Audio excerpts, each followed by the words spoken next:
This baby hits 88 miles per hour. You're gonna see some serious shit.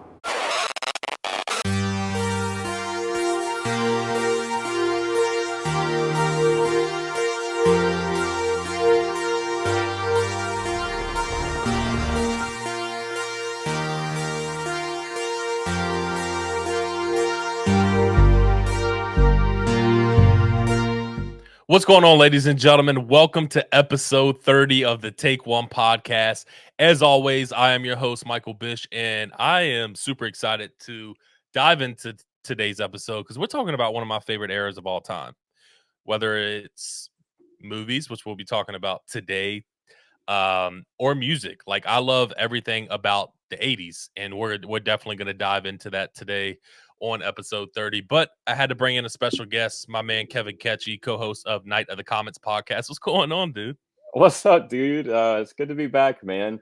Excited to talk some 80s movies, dude. I was telling you before we went live that I was feeling nervous because how in the hell do you only pick 10 movies from the best decade? I'm gonna go ahead and say it, the best decade ever. And Yeah. it was a challenge, dude.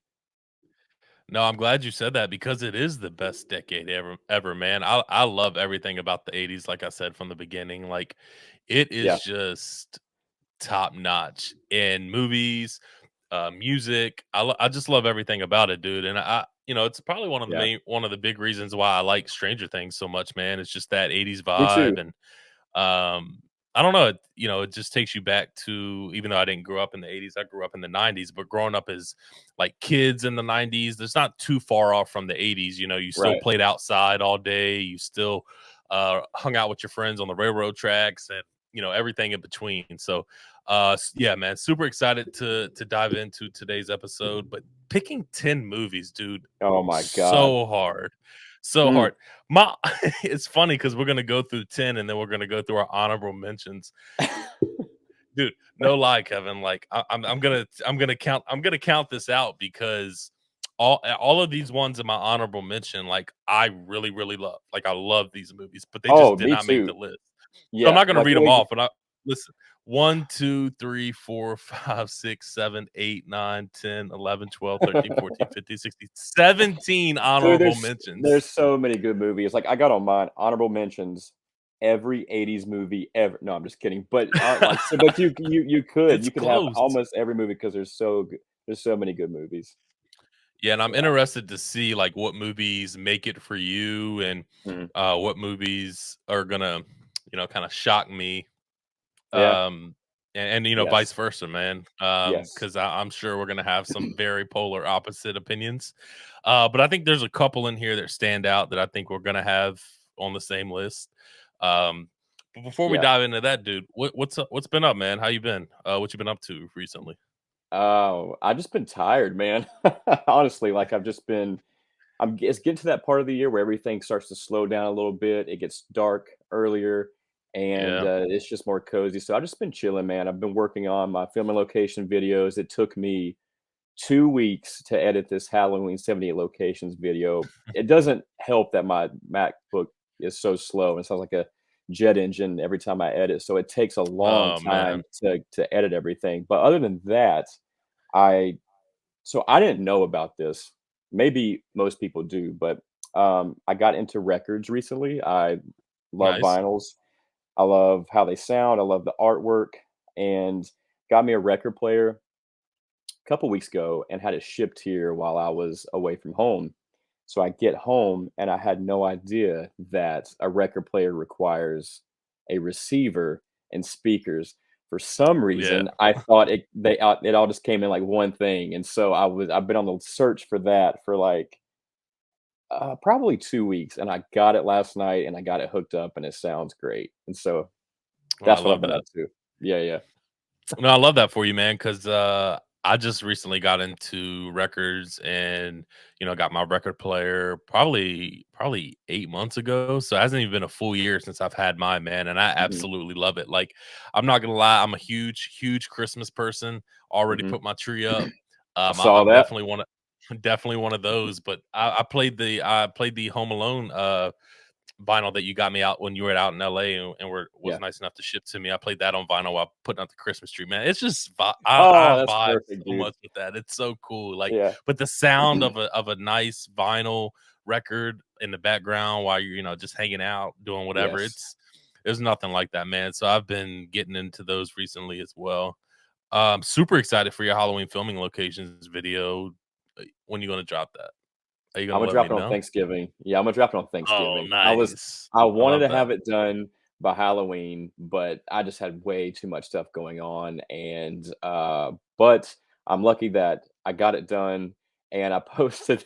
If anybody's seen the movie The Little Giants, the part where the kid finally makes a field goal, and he's like, "Yes, I've done it," and he falls over and passes out because he's so relieved. That was me after, like, the export finally finished because it takes so long to do, but gonna drop it on Thanksgiving. Yeah, dude, I can't imagine how long that took you. And what's crazy is like I have a MacBook Air and I don't have a lot of space on it. So Mm, when I first decided to start, to start putting my videos on YouTube and to create the YouTube account, like I just had no space. Like I had no yeah, space to do anything. So I had to clear all my space out. Basically, I had to reset my entire MacBook. Like save everything on external yeah, hard drive. And even when I did that, I don't know if you've ever done this before, but like, or even if you go into your MacBook now, like mhm, if you go to your storage section, there's something that says other. mhm. It's in gray, and it had like 23 gigabytes for me. It was taking up so much space, and I couldn't figure out how to Yeah, delete that extra space. And I watched so many YouTube videos, couldn't find anything.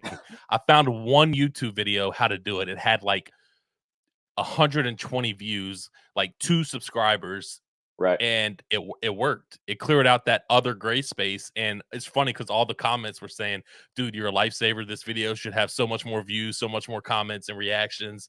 I mean, yeah. dude, it saved me from going out and having to or buy a Oh new my god. laptop or just basically hold off on editing, the YouTube videos. So Well, yeah, I don't have a lot of space on mine. So even now, I do everything externally and just kind of keep my MacBook as clear, as clean and clear as I can, but it still sounds like a fucking Mac truck when I'm right? exporting from because I'm cheap. I haven't been able to download the software that you wanted me or that you suggested me Yeah, yeah. to for my videos. So I just do iMovie.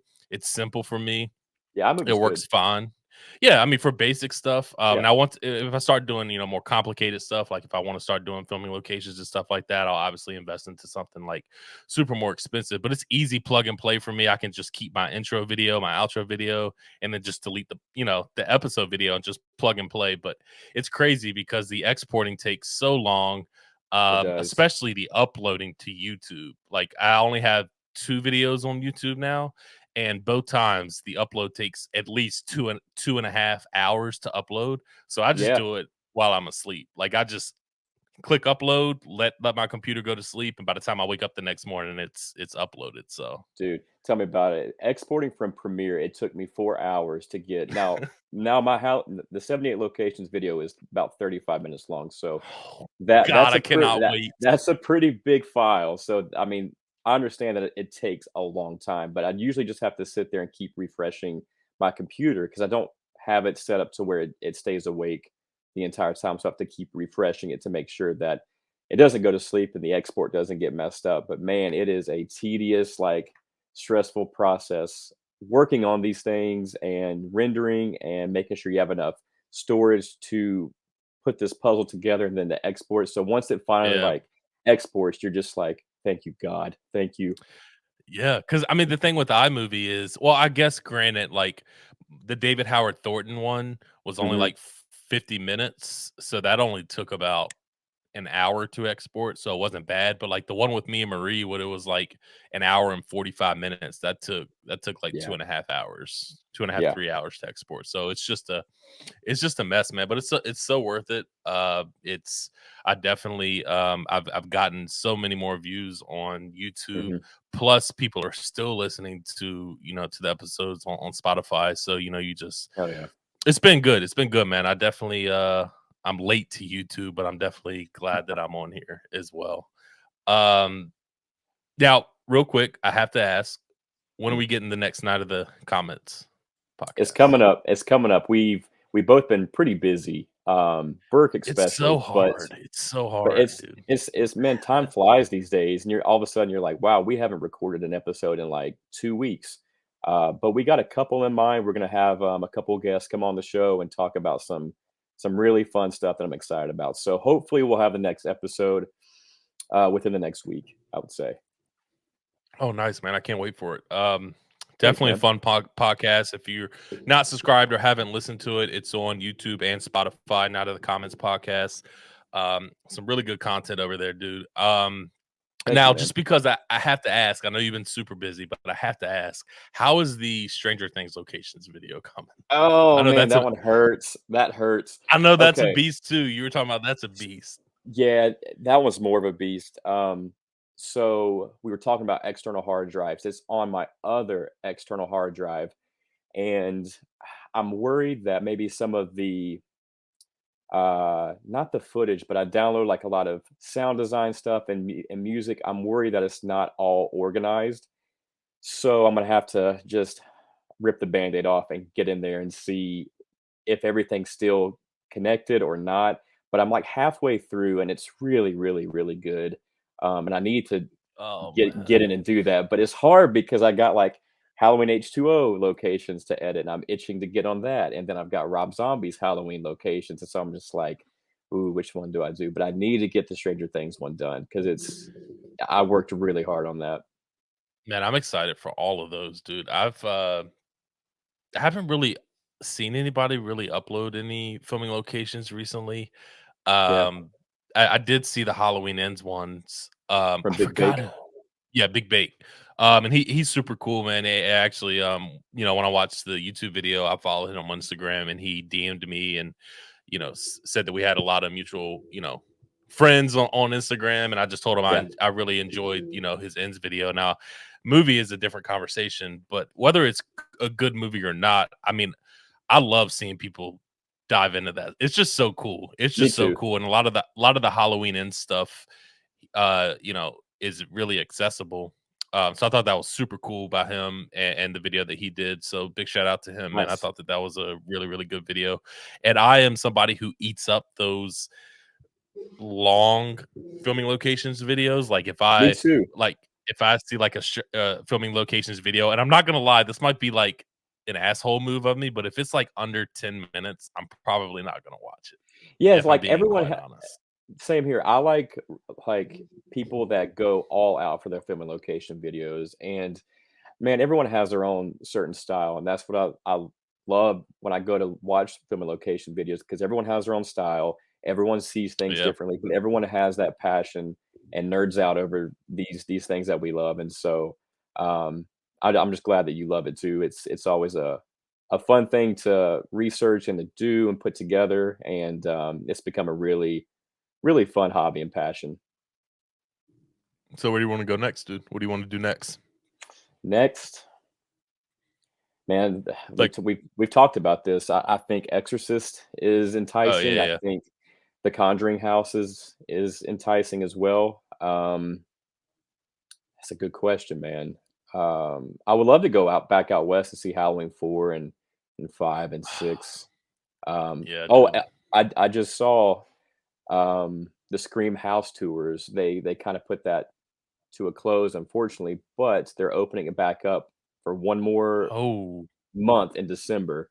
So that's where I would love to go is the Stumacher house and the oh, I OG gotta do Scream. that, dude. That's Cause, one I really have to see. cause I did see that they closed the close that I didn't see that they were coming back for one more month, and I follow Yeah, all of them involved on that, so that's pretty cool. I'm glad you told me on that. Like, yeah. I would They do love a to go great out job. there. Yeah, I would love to go out there, man. Maybe that's something we could talk about planning to go do. Yeah. Um, I don't know, man. I'm a big Christmas guy, and my aunt's going to New York City for Christmas, and she invited me, and I'm like, oh man, I really That want to go. dude, I that's really tough. But also Scream was released I think December 23rd. So like going there towards the anniversary, man, First off, that would be fun. I can always go to New York City. I can't always go to Stu Macher's house. Yeah. Yeah, that's true. Well, what's cool, what I love about that too is I've watched filming location videos of people who've gotten inside that house, Yeah. and that I love the fact that there's still chip marks and stab marks in the door from the original Dude, movie. I Tell know. me that is I'm s not I'm so so sick, dude. I'm so jealous of everyone that's been there. I've actually been there. I went to the outside of the house, like, back in 2013 when it was being renovated, and I got chewed out by, like, the main Yeah. guy of the renovation team, and he was not happy I was there. I mean, I was trespassing, but, like, I was there, I had to see it, and, so I have been on the property, but I haven't been inside, so hopefully Oh, I we love that, can dude. make that happen one of these days. Yeah. Real quick before we jump off this, one location from that first Scream film that nobody has been to, that I haven't seen anybody been to, is Casey Becker's house. Yeah, Um, I've been to the driveway, but you can't yeah. actually, I think one person has been there. I can't remember Oh, his name, really? but he got lucky. He was outside the gate, and I think the homeowners were just in a good mood, and he was there for a couple minutes, and it looks exactly the same. And I was like, Oh, "Damn it! man. I, I'm happy for you, but I hate you at the same time." Yeah. I love that, dude. Speaking of Christmas, man, I wanna I know y'all like to talk about this stuff on your episode too, but Yeah. I've been noticing you watching a lot of movies lately, man. What you been watching? Ooh, man, I watched Killer Clowns from Outer Space for the first time. How I was that? have you dude, No, I have it's not. it's got a huge following, but I did not love it. I don't know if I'll ever watch it again. I think the clowns look awesome, but the movie is it was rough. It just there wasn't much to it. Other than that, I what have I watched? I watched Tucker and Dale versus Evil. That's always a good horror comedy, fun watch, Yeah. easy watch. I watched The Shining recently. I don't that's a 80s movie. Is it gonna make this list? I don't know. But yeah, I've been watching, trying to trying to figure out the right horror movies to watch after Halloween because it's such a weird time to Yeah. watch horror movies or just movies in general. So I'm inching my way towards like the holiday movies, but I'm not there yet. Yeah, I'm not full on holiday movies, but I've been watching the Harry Potter movies. That's a good I one. don't Yeah. have you watched all of those? Oh yeah, I love Harry Potter's great. I haven't Dude, watched them in a while, but they're great. I was so late to the party, man. I think I've watched all of them, all the movies through for the first time probably about 2.5 years ago. So Really? Okay. I was super, super late. Like, it's just when I was a kid, I was just I hated, I did not like to read. So the books never Same. intrigued me. Um, I remember going to see the first one and I loved it. And then I just never went back to see him again. And then I would always, I mean, think about it. It's one of the most successful franchises of all time. Any Mhm. bookstore you walk into, any type of store, there's Harry Potter something in it. So it's Yeah. still doing amazing to this day. And I saw that they opened up a full fledged store in New York City as well recently. Oh, So, that's dope. you yeah. I Yeah, mean, I mean it. and I watched them all the way through for the first time 2.5 years ago, and Mhm. I fucking loved them. I feel like it's one of those rare franchises where I feel like the movies get better and better as they grow. Now, they're not in Yeah. the order. My order is a little different than that, but it's rare that you see all 8 movies of a franchise, all of them at least be good. You Yeah. know what I mean? It's just you rarely get that. So I Yeah. enjoy it. I try to watch it every between like that Thanksgiving time is kind of when I like to rewatch them. And every year I watch them, man, I grow to love them even more. And they're really, really good movies, man. Long, but they're really, Yeah. really good. They're great movies, and I grew up with them. I remember being in 5th grade. I think I was in 5th grade when the first one came out, and we read it. I think we might have listened to it on, like, an audiobook, as a class, but, yeah, I was super hooked as a kid, and, my mom loves them, and so, I kinda got that tie-in with her, and they're just so well made, like, they're really well put together. They're so full of, um magic and production design, and the cast is great. The Yeah. writing's really great. The directing's great. They just feel really special, and they're really charming, and they're such an easy watch. And I think it's like the our generation of Star Wars kind of. We grew up I with would, these movies, I would and say that. you know what I mean. So yeah, big Harry Potter fan for sure. Uh, I remember for like the past 5 years before I watched them all the way through, I was like, man, I'm gonna watch them this year. This is gonna be the year. This is gonna be the year. So I've seen the Sorcerer's Stone movie like 98 times because I would always Yeah, yeah. start it and want to follow it through. But yeah, man, really, really good movies. So that's what I've been kind of watching recently. Now, when this episode releases, it's going to be 2 weeks since what I'm about to. But I went and saw Black Panther: Wakanda Forever. It was really Hmm. good. Really, really emotional. It Yeah, has been a really long time, probably since the last Spider-Man movie, and I'm like not huge into Marvel. So I don't know like the timelines and how all that stuff works. There's just certain ones that I see and I will go see, but probably since the last Spider-Man movie, which came out last December, I believe.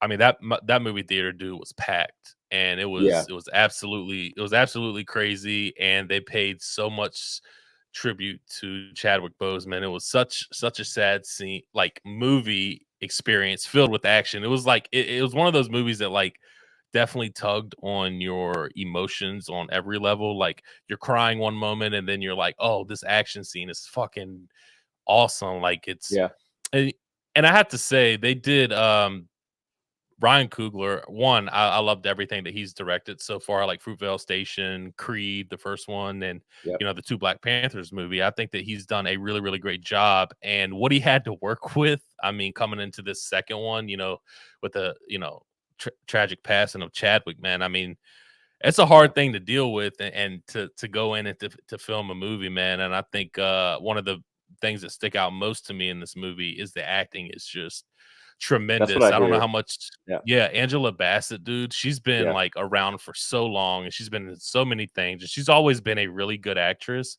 But I mean, her performance in this movie, no lie, dude, Oscar worthy for sure. It was really good. And last thing I'll say on it is like it's like one of those movies like I know you don't rush out of movies because Marvel always has those end credit scenes, but there wasn't one for this. But like Yeah, even after the credits rolled, everybody kind of just stood up and talked to one another about the movie. It was a really really good theater experience, man, and well, good. it Yeah, was a really good movie to see for sure. good, man. Yeah, I really enjoyed the first Black Panther movie. I'm not a huge Marvel guy, but I think Ryan Yeah. Coogler is so talented, and the hand that he was dealt. I don't know what I would have done if that would have happened if I was the director of Black Panther 2. But everything I have heard is that he did such a respectful job and he knocked it out of the park. And the acting and performances in it, you can really feel the emotion and the grief. And I've just heard everything that you're saying with Angela Bassett, the emotion. It just feels like a really cathartic experience. And so I'm gonna have to check it out for sure. Yeah, for sure, man. And before we dive into our top 10 80s films of all time, shout out to you, man. I see that you got a shout Oh, out from Felisa Rose, man. I How was did too. that? How was that? I gotta give thanks to Jess, House of Horrors. Yeah, yeah. She's a good friend of mine, and she went. I can't remember what event it was, but it was in Stockton or Sacramento. It's out in Cali, Mhm. and I watched Sleepaway Camp for the first time last week or the week before, and Same, dude. Same. we talked about it. It's Yeah, super cheesy, but there was parts I about it that enjoyed it. I really had a good time with, and so she got Felissa Rose to give me a shout out, and like how fucking cool is that for an actress just to take her Hmm. time and to be so like wholesome and real and kind to someone she doesn't even know and give that person a shout out and the way she did it that just meant a lot. Yeah. So thank you to Jess and to Felissa. That was very sweet. Yeah, I actually I saw Jess on her IG story. She was watching Sleepaway Camp with her. Like literally like the next Dude, row. yeah, I was like, yeah, how yeah, awesome is that, dude? that's so cool, man. Very cool. I saw once I saw the video that she shouted you out. I heard her say that she was going to be down in North Carolina in December. So I immediately hopped on Google and was like looking up horror cons. I'm like, if there's one in North Carolina, like, let me see who's going to be there, what's going on. But um, I couldn't I don't find it, so I have I don't no know idea which what one she's it is talking either. about. 'Cause the only con I know of is Mad Monster in Concord, Charlotte, but it's in Concord, Yeah, and that's not till February. So I think Felissa kind of. I mean, there's other cons. There's like some in Raleigh. There's some in yeah. Hickory that are a little bit smaller, but I don't know. So I'm gonna have to check it out and go see her in person and and thank her. Um, have you been to a con before? Oh yeah, yeah. I've been to a couple here in Charlotte. I've been to Days of the Dead in Atlanta. That's where I met Scout, Danielle, and Tyler from Rob Oh, Zombie's films. hell yeah, dude. Met Roger Jackson from Scream, the voice of Scream there. Mm. I went to a con out in LA. It was Son of Monster Palooza and met a good bit of the Halloween cast. I actually got a poster signed by Tommy Lee Wallace, PJ Souls, Will Love that. Sandin, Nick Castle. And Sandy Johnson. So went there for them. But yeah, yeah, I go to cons every once in a while. I have a blast, dude. And one of my favorite things outside of meeting, the people that you want to meet is all the vendors that they have there. Like I went to they actually had one this weekend, Monster Mania. Yeah, Um I've always wanted to go to that one. That one's always it's stacked. it's the only one I've been to ever. It's the How only is one it? I've been to. Amazing. Yeah. I met who did I only met two people there personally, which was Nev and Nick Castle. So Okay. I have the Halloween poster signed by Nick Castle. You just can't see it.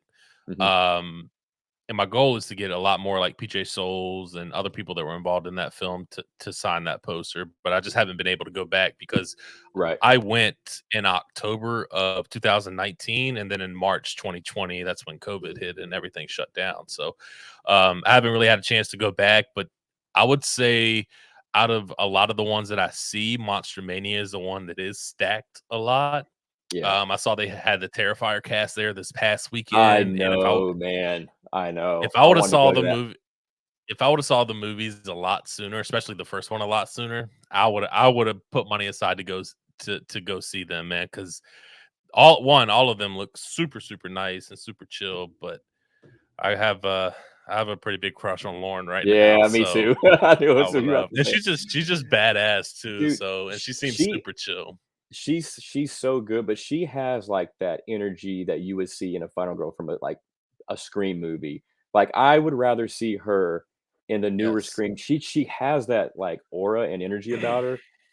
Like I just don't like the newer cast and the newer Scream movies. They feel too MTV-ish, but there's something about Laura, Lauren or Laura. I always get her name wrong too. It's Lauren. But it's Lauren. okay. I mix that up too Yeah. because I have a lot of people at my job named Laura and a Yeah. lot named Lauren. So I do it's trust me, I get it. It's easy to Uh, get that mixed up. but she's man, like, I'm not kidding. She's been the best final girl I have seen, and I don't remember when. Yeah. And we were talking about, like, her IMDb is just skyrocketing, and I think she's gonna be a really big star, man, and, I'm excited to keep seeing her work, but I would love to I see her love in a Scream movie.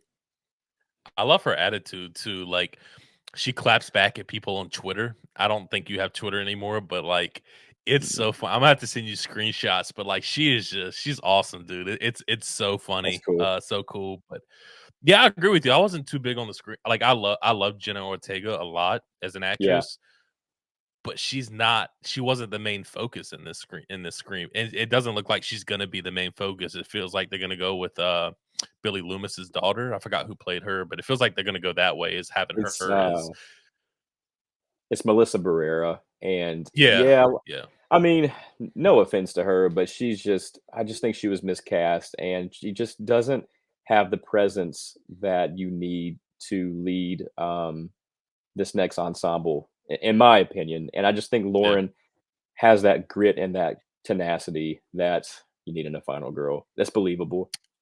True, and she got her ass kicked in Terrifier Mhm. 2 and held her own, like, She and did. she kicked ass, so I love that. I Mhm. love that, dude, but yeah, man, a lot of good future stuff for her. I know that she's been in talks with a lot of stuff, and she's got a Oh, couple yeah. stuff signed. She hasn't come up out and said what those were, but super excited to know what they are, and I know they're doing at least one more Terrifier film, at least one more. So it's Yeah. going to be super excited to see her that, and see her back in that and see what her future holds, man. But dude, it is time to dive into this top 10, dude. I am super excited for this.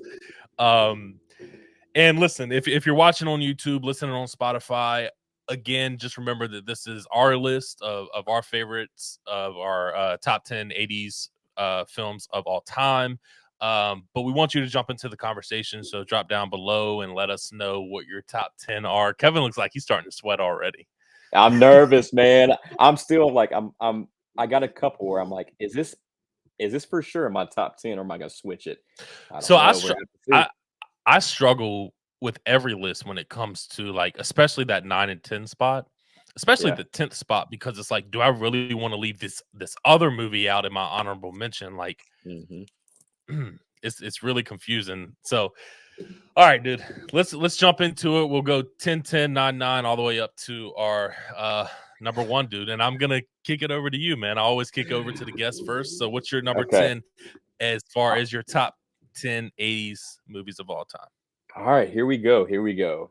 Starting at number 10 is a little old movie called The Monster Squad. And I got it playing in the background.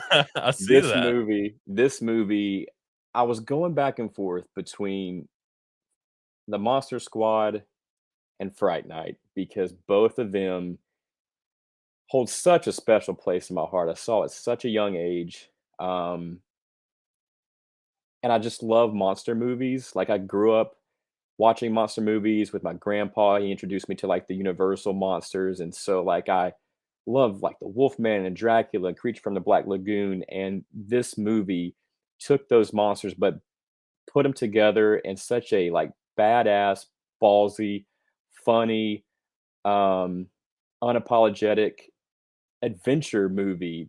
And like the kids in it, the ensemble, they're perfect. You believe that they're best friends. You want to be a part of this club. I always wanted to be Rudy. I thought he was like the most awesome dude ever. And the practical effects in this are so good. It's so witty. It's charming. It's kind of scary at parts, but it also has the element of heart in it. And at the end, where because Phoebe and Frankenstein they become friends and they have this great bond. He's looking out for her and her brother and this squad. And at the end, you know, he's got to go away, and she throws Scraps, her dog, and it's just, dude, it hits on every note perfectly, and then at the end, it elevates it with that little bit of heart, and I'm a sucker for that, and it's just a movie that is so unique in its own way. I don't really know of another movie that really looks or feels like this. I mean, you can say Stand By Me, you can say The Goonies, and it does have those elements, but it just has this special magic that I haven't felt or seen in another movie quite like this. And so that's why the Monster Squad is coming in at number 10. Dude, that's a really good one. And what's crazy is I've only seen that movie once, Really? years and years ago. But when you're starting to name everything off that happened, it started to flood back the memories, man. So that is gonna have to be, even though, like, again, outside of like the holiday season coming up in my regular rewatches, I'm trying to watch movies I haven't seen or have only seen a couple times. And Right. I'm gonna have to add that to my list because I remember really liking this movie, and I don't know why it's taken me so long to revisit it. I don't think there's anything that I can remember. It's been so long that was really Mhm. negative or that bothered me. So I don't know why I haven't revisited this movie, but I'm gonna have to go back and watch it too because everything that you described about this movie definitely hits home of what I would like, especially Yeah. what you kind of compared it to when it came to Stand By Me and The Goonies. I mean, Mhm. movies that I love. My cup is The Goonies, that I'm drinking out of Oh, right yeah. now. So Yeah. I love that, dude, and I'm super excited to revisit that. I'm glad you brought that up. I'm really glad you brought that Yeah. up. It had to be there. I remember I never even heard of this movie. And I went to it might have been Hollywood Video at the time. It was just a video rental store. Went in on a Friday and I just saw the cover, and the cover is just this gorgeous blue with the kids like chilling on the car, and they got their weapons, and you got the ensemble of monsters on the top of the cover. And I was like, what the fuck is this? I thought I found like gold essentially. And dude, I wore out that tape every day as a Hell kid. yeah, And dude. so it's just a special one. I love the Monster So Squad. what So what you're saying is you didn't take it back. I didn't take it back, man. It's mine. I love it. Number 10 for me is man, I was really on the fence with a bunch of movies with this number 10, but coming in at number 10 for me is going to be the Karate Kid. Oh, So okay. much nostalgia here for me. Ralph Macchio, William Zabka.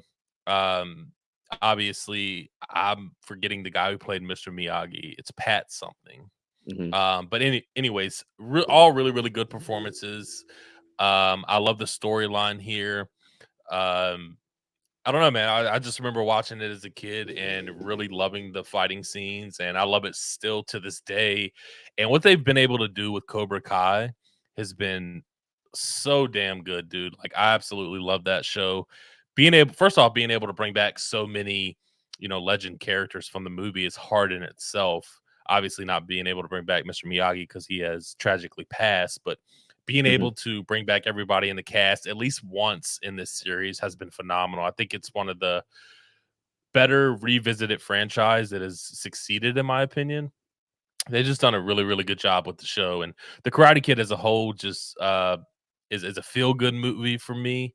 I love the fighting scenes, like I said. I love the Yeah. cinematography in it, and then just again the whole 80s vibes. And I feel what Ralph Macchio is going through, like getting picked on in school, and stuff like that. And obviously he learns karate to defend himself, and Hmm. I love it.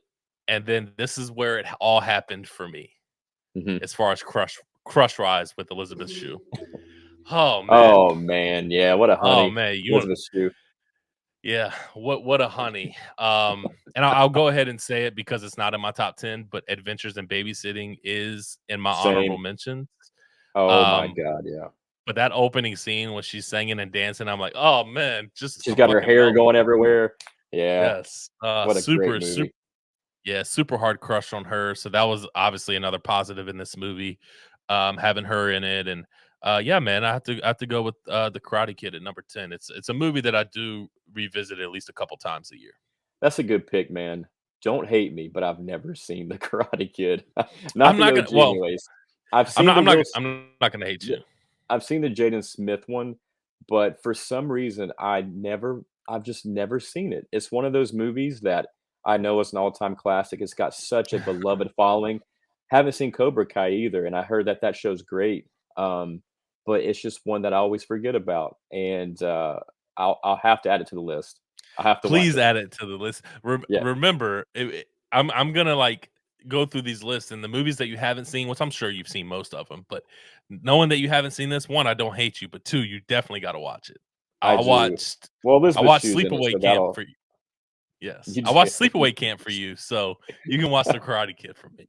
Alright, deal, deal. All right, dude, Okay. what you got at number 9? So I'm gonna have before I get to this one, I'm gonna have some upsets. I'm gonna have some people that are gonna be like, "Why is that not Yeah. on your list? What is this?" And but this one I feel like would be in a lot of people's top 10. I don't think it's gonna be in yours, but this movie is Pee-wee's Big Adventure. Oh, it is not in my top 10, but Dude, dude, hell of a pick. I love dude, that. it's I so love that. 80s, like, it's so 80s. It's a maverick of comedy. It's another movie that looks and feels like nothing else I've ever seen. Uh, I adore this movie. The second one, Big Top Pee-wee, is not good. It's weird, but this one is perfect. Every frame is perfect. Every scene is perfect. It's Oh so man. funny. It's just so 80s, and there's moments in this movie that I quote to this day just randomly. Like whenever he's going down the street and it's pouring down rain and he's pissed off because his bike's been stolen by Francis Yeah. and he's going to the Yes. fortune teller and this gang like tries to jump him. Then they're like, "We don't take too kindly from strangers from around here." And he just looks and he growls real crazy.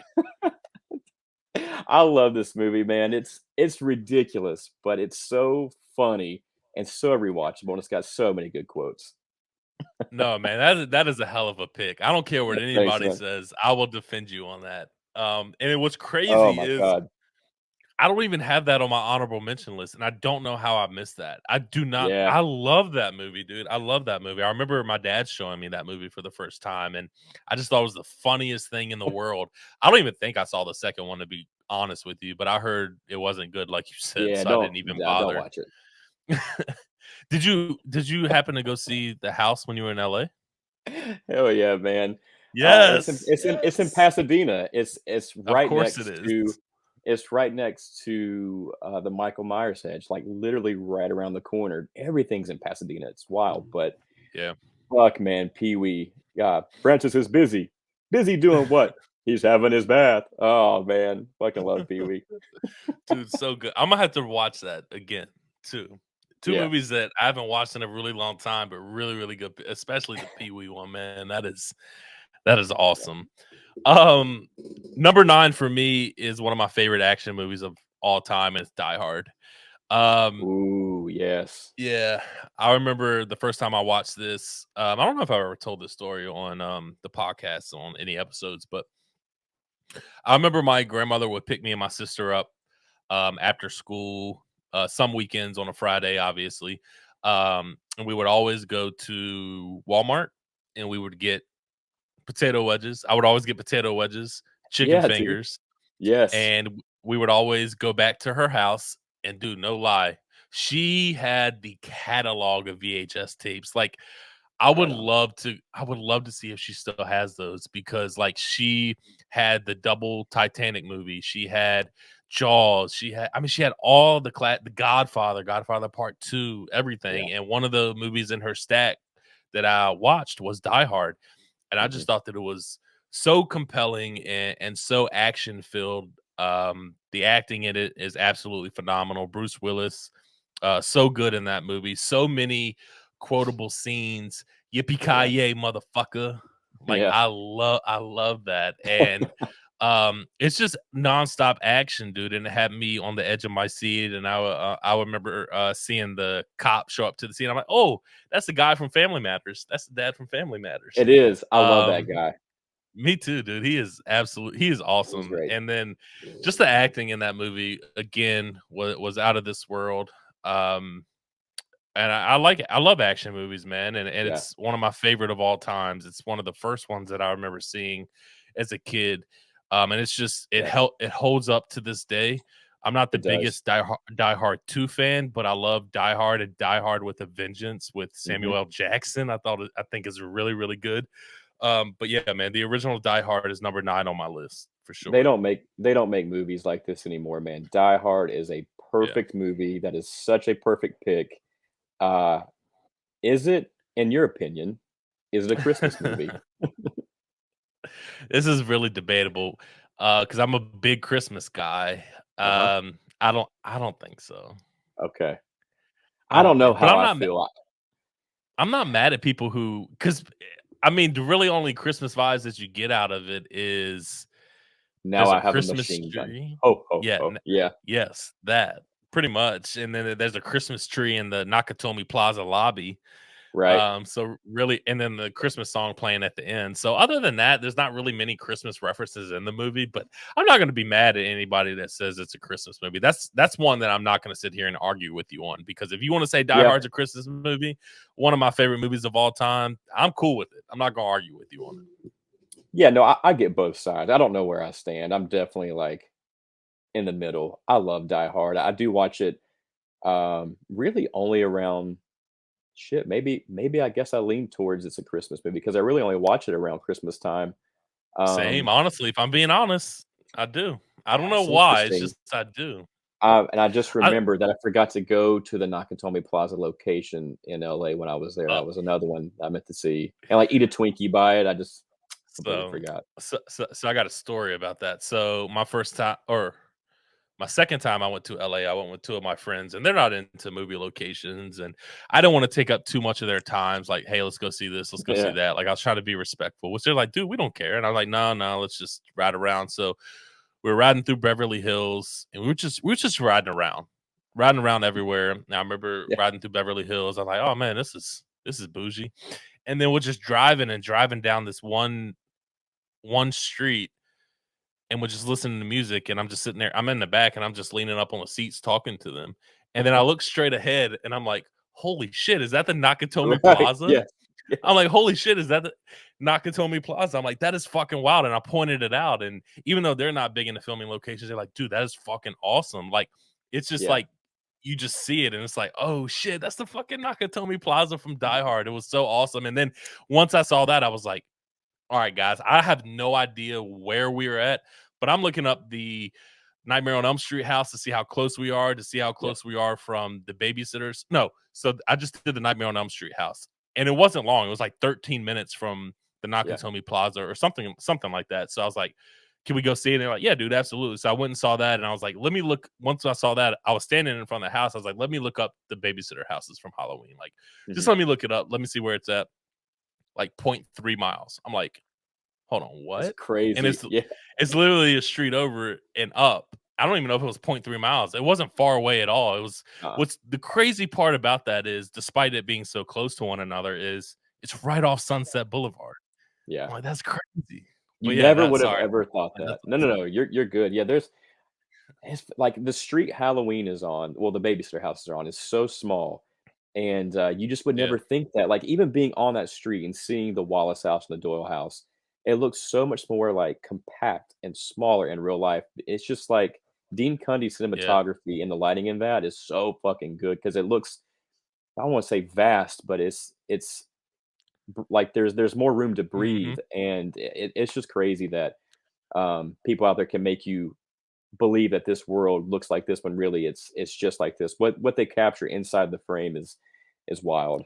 And what and Yeah, then what's crazy is, like, when you're coming off Sunset and you're turning into the streets that the babysitter houses are on, like, if you're going straight towards that off Sunset, it looks like it could be a normal neighborhood in Illinois. yeah, But it if you can. turn around, you see how busy Sunset Boulevard is. Like, Yep. it's just crazy how Pasadena is set up like that. But I think, real quick, like, when it comes to filming locations, that's the thing that's really shocked me most is going to some certain locations and seeing how small and compact a lot of the stuff in area is, Yeah. and just how compared to how big it looks on TV. Like, when Michael Myers is walking across the street to the Doyle house, it looks like it's taking him forever to get across the street, but in hindsight, it'll take him about 15 seconds, if that, to walk across. It's not a long walk at all, but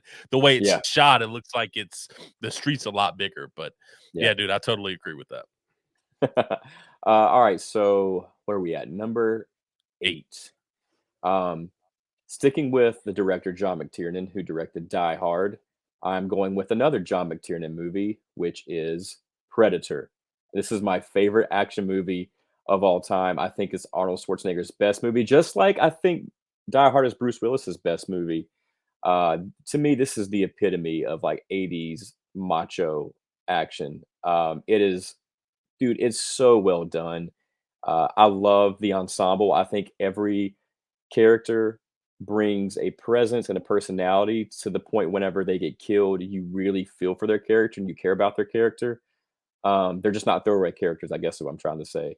And it's just a great time, and it's it captures the era which it was made in, but it also feels timeless at the same time, if that makes sense. Like it feels so 80s, but also you can put this movie on and it holds up. The practical effects are fantastic by Stan Winston. I love the origin story of how the Predator came to be, like his look, because originally, if you watch like the documentary and the behind the scenes of this movie, this thing looked big and wonky and goofy. And it was like a orange foam lizard alien running around that looked ridiculous. And so they went back to the drawing board, and I love hearing the story of how Stan Winston kind of I think he drew it on an airplane. And so I love that, and I just love this movie, man. It's so 80s. I love Arnold Schwarzenegger. It's so quotable. And as a kid, I went out to the woods all the time and like try to make my own booby traps and pretending like I was fighting the predator. So this one means a lot.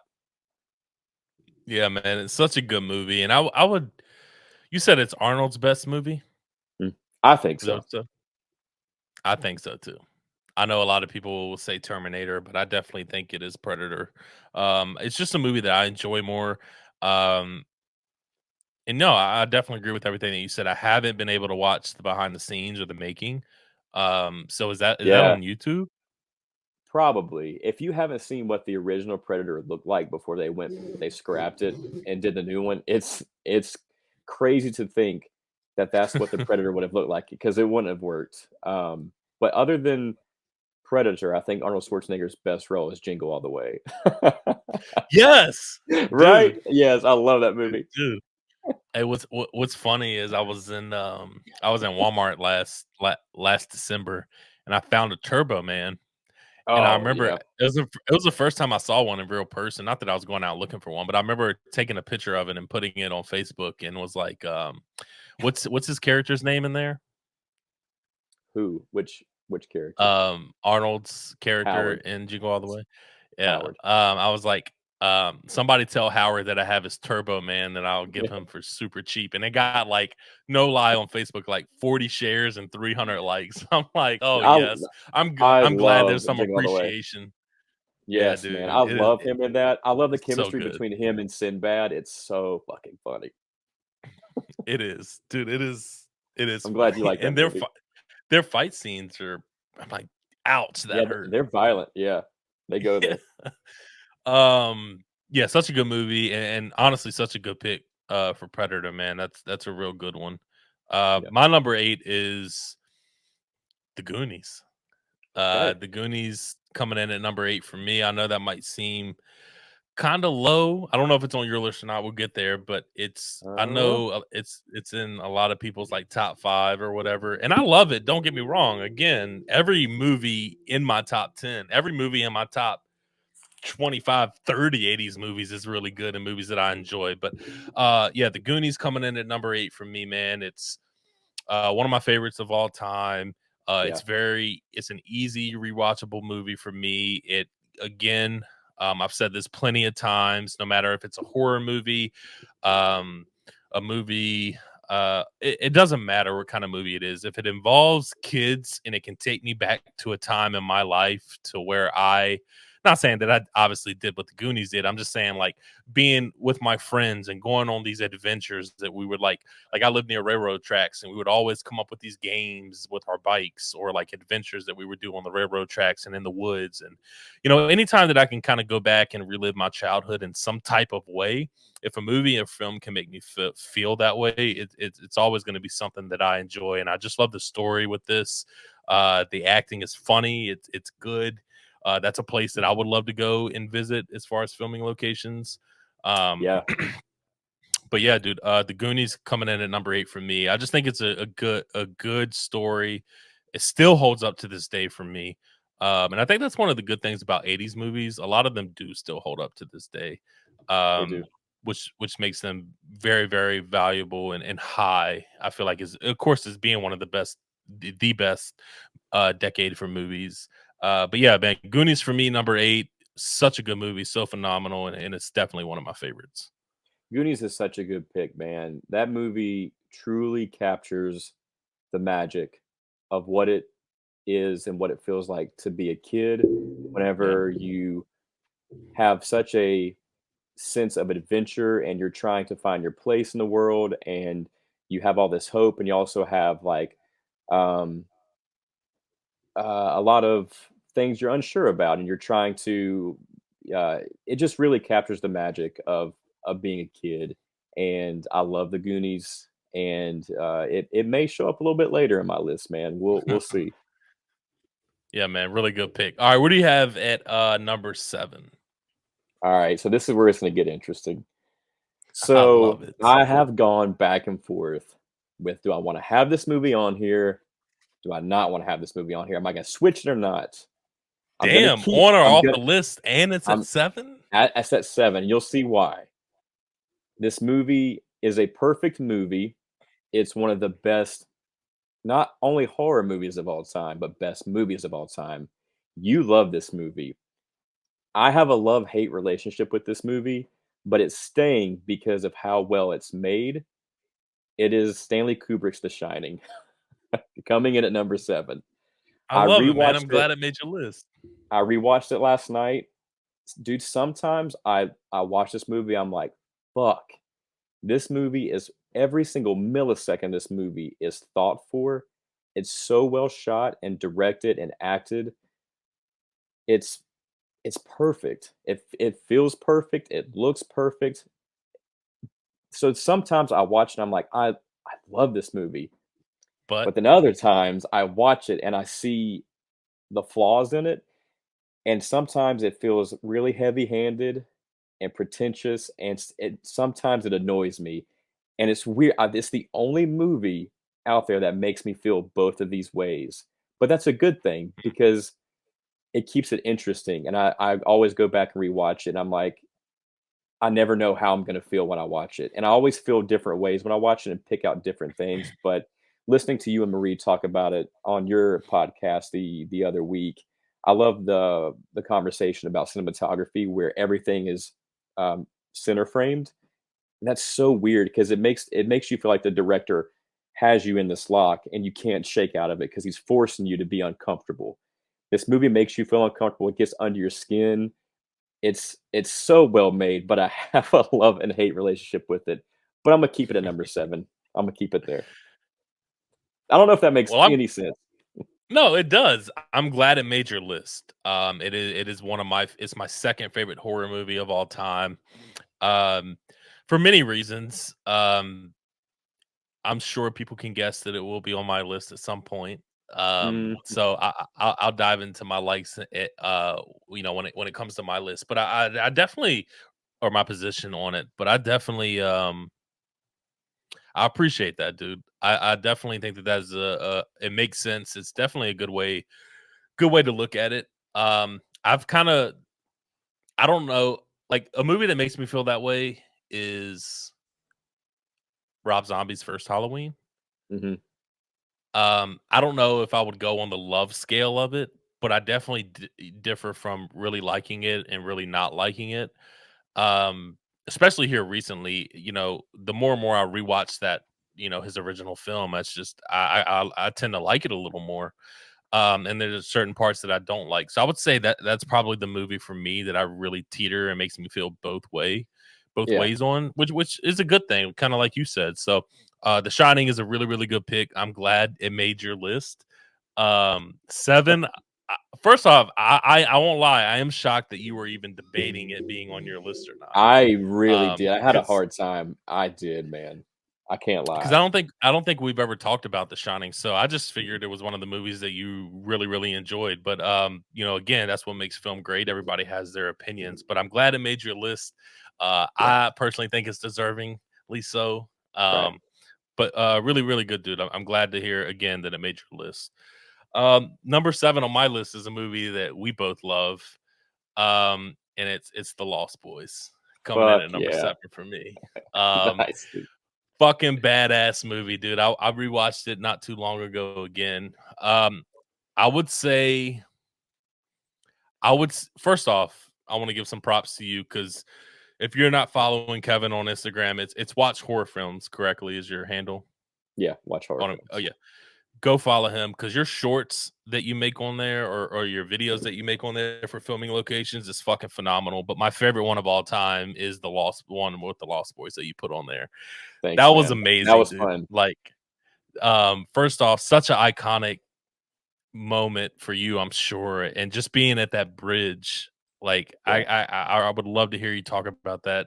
But yeah, such a good video, dude. I love how you put the Chinese food in there, and you had the Blu-ray right there with it. I'm like, oh man, so good. But I'll say I'm not the biggest vampire guy in general. Um, but I absolutely love The Lost Boys. I definitely think it's a movie that I've grown to really, really love and appreciate. I got to see it on the big screen last month, which was a real, Yeah. real treat for me. Um, so I'm glad I got to do that, man. And the cinematography is great. Um, It's so good. Yeah. Cry Little Sister. Come Yeah. on. Great Stop it. Such soundtrack, a great cinematography, great so cast. good. Yeah. Yeah, so, Yeah, so man. good. So, there was no way that it was not gonna make my list. It's one of my favorite movies of all time, dude. So damn good. Yeah, I think it would probably be in most people's top 10 80s movies of all time. Like, it's so fucking 80s and it's so unique. And I'm not a huge vampire movie guy either, but this is without a doubt my favorite vampire movie of all time. It's so Yes, yes. rewatchable. It looks gorgeous. It's badass. It's so rad. And I can't wait to talk about it a little bit later. All right, dude. What you have at number 6? Number six, we are switching genres and we're getting into the holiday season. We are going with Oh, Christmas Vacation at number six.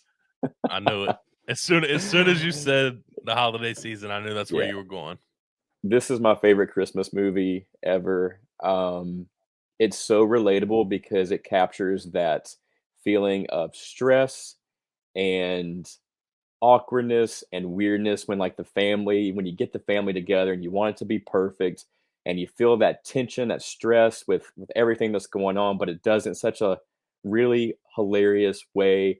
It's so quotable. Every person in this movie is fucking great and funny and memorable, and it's Christmas Vacation, man. It's it's fucking awesome. Uh, so you know how you said not to hate you earlier? Don't hate me. Okay, It's not even in my top 5 Christmas movies of all time. interesting. Interesting, man. I'm curious to see what your top 5 Christmas movies are now. It's going to be an episode. Maybe that's an episode you return for. I haven't booked anybody for that, but if that's something Man, you're interested in, maybe we can do that. It's crazy, right? that But is crazy.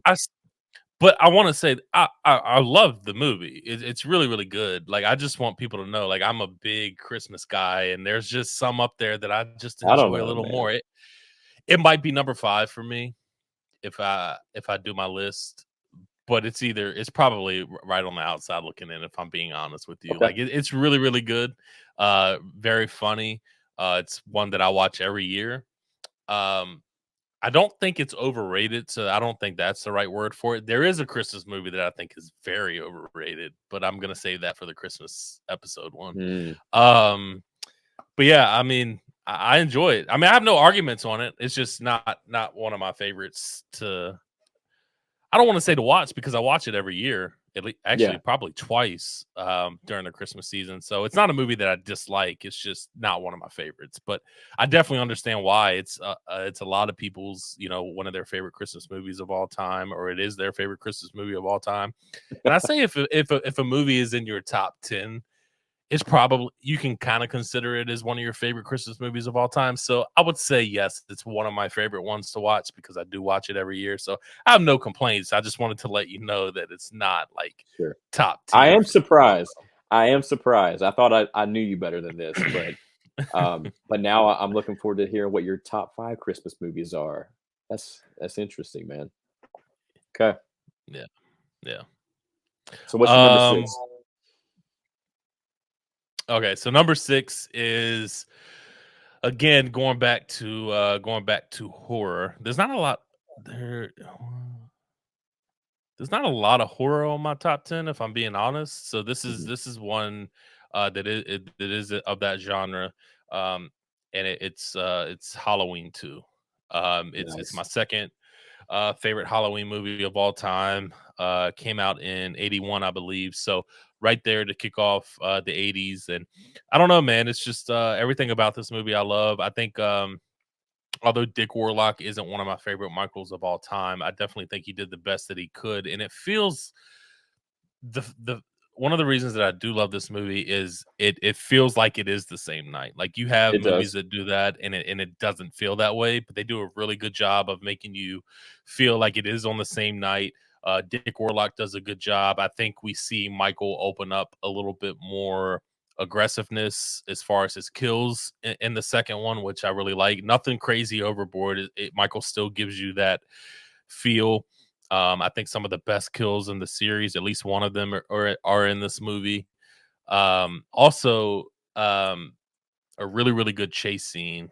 Um, Mhm. I guess you can consider it. Yeah, it is a chase scene. So yeah, that entire sequence of when Michael picks up the nurse and drops her, and then chases Lori, and then that Yeah, music kicks in. All of that, and then when Lori is on the ground, and Dr. Loomis and um, when Dr. Loomis and his crew go inside the hospital, and then she screams, and then Michael pops out with that red light shining on his face, dude. that Such scene's a good great. scene. Yeah, Yeah, such a good scene. So one of the best horror chase scenes of all time, dude. So Halloween 2 for me yeah, comes in at number 6. yeah. Halloween 2 is fucking awesome. I gotta admit, it's not on my top 10 list. I had a tough time It's tough. It's like so leaving it tough. out, dude. Like It's Halloween so 2 tough. is it's so great. I use this word so damn much, but it's cozy, man. It's such a cozy movie. It looks great. It Yeah. feels like it flows just with the first one, like it feels like it's the part of the same night. And that man, there's I don't know what it is about the Elrod scene, but dude, just like going So towards their good. house with like the laundry and the pumpkin in the window, and he goes inside and mustard and mayonnaise and the ham and then I don't know. I just love that whole sequence. I love the opening of Halloween 2. Some of the best kills in the franchise. It's really memorable. Yeah. But I just couldn't quite get it to my top 10. But I'm glad it's in your top 10. I saw you went there too, to the Elrod house. Yeah, I know they did renovations. Did you ever see how Sean Clark got that cutting board? I did. Yeah. Fucking lucky motherfucker. Dude has everything, man. Lucky motherfucker, bro. That was Yeah. all luck, man. Like, damn, if Right it would have right been place, right me. time. Yeah. Mhm. Yeah. All right, Right man. place, We're right time. cracking into that top 5. This is Yeah, it's not the Mount Rushmore yet, but top 5 is pretty big. So what do you have at number 5 yeah. for your list? Well, since we're kind of on the theme of John Carpenter, even though he didn't write Halloween 2, he had a hand in it. We are moving on to what I think is his best movie on a technical level. It is The Thing. That is at my number 5. Ooh. I knew that was going to be in your Dude, list though. I knew it was going to the be there. and honestly, it could be number 1. Like, all of these movies could be my number 1. These next 5 are perfect to me. Well, every movie on this list to me is perfect, but these top 5 are really special. I think The Thing is just a masterpiece, in filmmaking. I think it's an absolute clinic in filmmaking. Even though Halloween is more rewatchable, it really put John Carpenter on the map, and is more of like I don't know, just more of like a poetic, cozy watch, and timeless watch. Dude, The Thing is like I don't know how you describe like it's just fucking perfect. It's perfect in directing, in special effects, and casting. I love that even though you can watch it a million times, you know what's coming.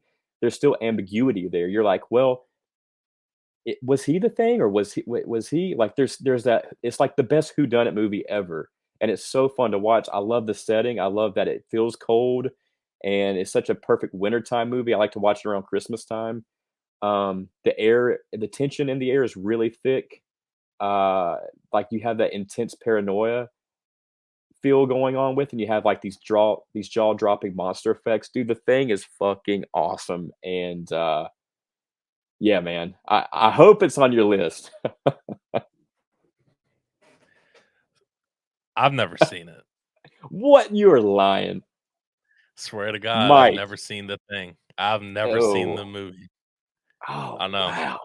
Okay, well, okay, okay, I've never seen yeah, it. Trust me, you're I gonna know. love it. I know. It That's is there a probably reason in why you haven't my watched it? like no, man, I don't know. There's no reason.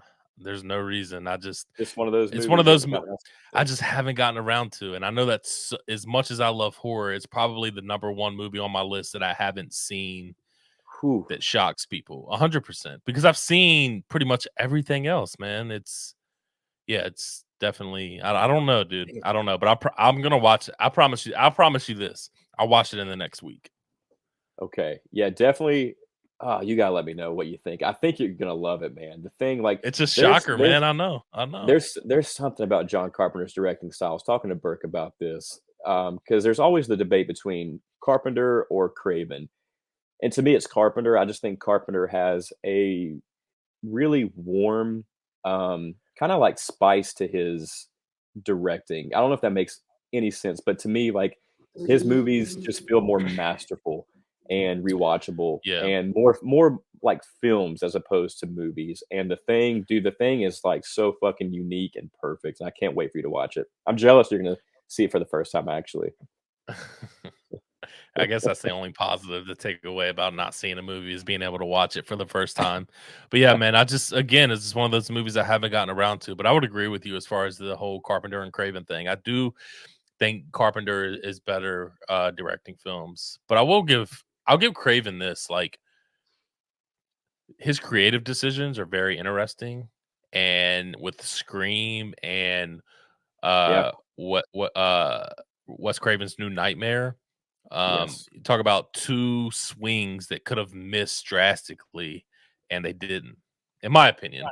Yeah. I know a lot of people have certain opinions about Wes Craven's New Nightmare, but you got to think when that once we got to that movie, that franchise was really in a hole and needed something to rejuvenize it, and I think it did a really good job. I love New Nightmare. But yeah, man, I'll get around to the thing this week, and I'll definitely hit you up and let you know what I think. All right, man. Number 5 for me is um a guy who I love every film that he has done. And there is one that is probably my top of the top. But I'm gonna have to go with John Hughes, The Breakfast Club. Yeah, Um, man. so Great good. pick. Um, which I remember the first time I watched this, and I think I was with my mom, and my mom told me, "Yeah, the it takes place pretty much, and the whole movie takes place in just one school. Pretty much, most of the scenes take place in a library." And I'm like, Mhm. sounds kind of boring if you ask me. Literally, I remember saying that sounds kind of boring if you ask me. So I watched it. I loved it, dude. Yeah. Something about John Hughes movies really, really hit with me. Um, I love the fact that this movie kind of hits on every demographic. As far when I say Mhm. demographic, I mean like I'll say clique in high school that there is, right? You know, your jocks, Every your stereotype. nerds, every Yeah. stereotype. It's the best way to put it. You feel for every single one of them, and I love how they come together in the end, and walking out, they're only going to connect in that one day. When they go back Mhm. to school on Monday, they're gonna act like they don't even know each other. They don't Mhm. like each other. You know what I mean? They're gonna go Mhm. back to living their life. And I just think in that moment, John Hughes just does such a great job as far as storytelling. And one of my best scenes is the fist in the air on the football field, dude. Like I absolutely Yeah. love that scene. Um, yeah, man, The Breakfast Club. It's so rewatchable for me. It's one of my favorites of all time. I actually have a steel book of it. I love that movie. So that is number 5 on my list for me. Nice, man. It's crazy how John Hughes captures like the essence and the true feel of what it's like Yeah. during the coming of age years, and he fucking crushes it all the time. And this is another one that is like so 80s and so rewatchable and so perfect and meaningful and memorable. It's not in my top 10, um, but it was hard not to put it in my top 10. So Breakfast Club, man, it's a special one. It's I love Chris Bender. I love everything about Yes. his Yes. character. Yeah, so I I Yeah. love I love that movie. I was him for Halloween 2 years ago. Love it. Yeah, it was awesome, dude. But yeah, man, really, really good movie, a movie that I really, So good. really enjoy. All right, man. Number Number 4, right before we get number to the Mount Rushmore, man. What do you have? number 4. Oh, man. I remember seeing this movie. Oh, this is the Mount Rushmore. Oh, yeah. I'm an I remember idiot. seeing I was trying to think in my head. I was like, 1, 2, 3. Uh, Yeah. I remember watching this movie for the first time on cable with, um, my papaw. Sounds super Southern saying that, but remember watching it, Sounds normal to me. and and, um that's my first memory of it, and I had to find this movie because I wanted to watch it over and over and over, which I did. Um, and growing up with my other papaw, uh, he's the one that introduced me to the Universal monster movies, Wolfman, Dracula. So I've always had a love for the Wolfman. I just always thought that was the coolest monster, the coolest character. So when I saw this movie and the evolution of Lon Chaney's Wolfman to what you can make a werewolf look like, fucking blew my mind. And it is John Landis's An American Werewolf in London. I'll This be honest, I've movie. never seen it. Oh my God, Mike, you're killing me. I know, dude. I'm killing you. I know. I know. Oh man, dude, have a Never seen it. double feature of The Thing in American Werewolf in London. That is a hell of a night. But man, this werewolf movie is just a Hound from Hell movie, and it's Really? like it's a horror comedy, but what kind of separates it from your typical werewolf movie is that it has these really violent hallucinations and these gnarly ghosts that your main character keeps seeing. But it's written so fucking well, and it's really tense and scary. There's heart in it. There's a lot of comedy in it, but what makes this movie so memorable and iconic is the transformation scenes that Rick Baker did. And you have a werewolf transformation that's done in a living room with all these bright lights on, and it looks fucking real. Like it looks so real. There's no CGI. It's insane that what that transformation it still holds up. Like it looks like he's actually turning into this hound from hell. And I just love the overall vibe from this movie. I love how gory it is, how grainy and violent it is. It feels really cold and damp. Dude, yeah, you gotta watch this movie, man. It's so fucking good. I've never heard of it, so I'm gonna have to watch it.